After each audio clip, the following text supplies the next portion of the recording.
Assalamualaikum sahabat cerita HIKYT, semoga dalam keadaan sehat walafiat, amin.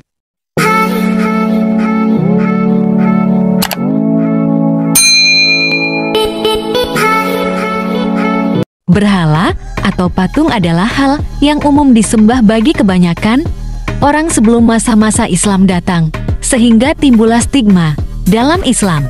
Nabi Muhammad SAW adalah manusia yang ditugaskan oleh Allah Subhanahu wa Ta'ala untuk menyebarluaskan ajaran Islam.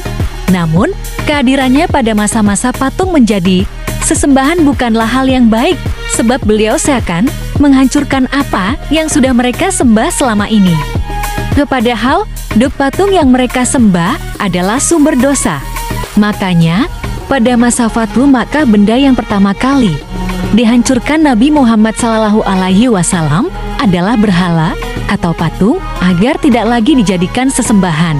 Tak hanya Nabi Muhammad SAW, akhirnya para nabi dan rasul lainnya ikut serta memerangi perbuatan syirik dan mengajak manusia untuk menyembah Allah Subhanahu wa Ta'ala.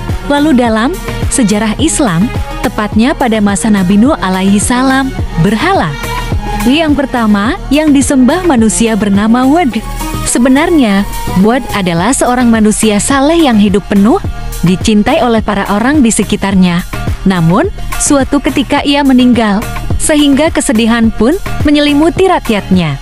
Di tengah kesedihan itulah, setan memanfaatkan kesempatan dengan mengubah wujud sebagai manusia dan membuatkan sebuah patung Wad, agar orang-orang dapat mengingatnya. Sayangnya, orang-orang pada masa itu sangat antusias melihat adanya patung Wad, sampai akhirnya setan yang menjelma sebagai manusia tersebut membuatkan banyak patung untuk disimpan di rumah orang-orang tersebut.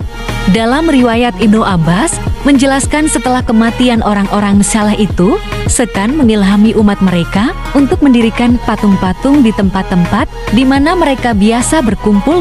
Mereka melakukannya, tetapi patung-patung ini tidak disembah hingga generasi mendatang menyimpang dari jalan hidup yang benar. Kemudian, mereka menyembahnya sebagai berhala mereka. Dalam hadis riwayat Imam Al-Bukhari, dijelaskan bahwa berhala menjadi sesembahan pertama kali adalah pada masa Nabi Nuh alaihissalam. Pada masa itu, kaum Nabi Nuh telah memiliki berhala. Bahkan berhala tersebut telah tersebar di kalangan orang Arab yang dipusatkan di setiap kaum. Dari Ibnu Abbas radhiyallahu anhu bahwasanya berhala-berhala yang dahulu diagungkan oleh kaum Nabi Nuh di kemudian hari tersebar di bangsa Arab.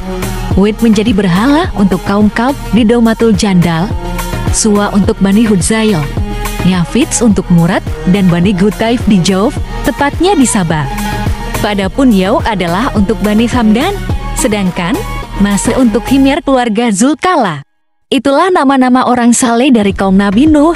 Ketika mereka wafat, setan membisikkan kaum itu untuk mendirikan berhala pada majelis mereka dan menamakannya dengan nama orang-orang saleh itu. Maka mereka pun lakukan hal itu, dan saat itu berhala-berhala itu belum disembah hingga mereka wafat. Sesudah itu, setelah ilmu tiada, maka berhala-berhala itu pun disembah. Peristiwa seperti menyembah berhala ini dilakukan secara turun-temurun, sehingga anak-anak dan cucu-cucu akan menganggap patung adalah hal yang patut disembah sebagai Tuhan. Begitulah kisah berhala pertama kali diciptakan. Terima kasih. Wassalamualaikum.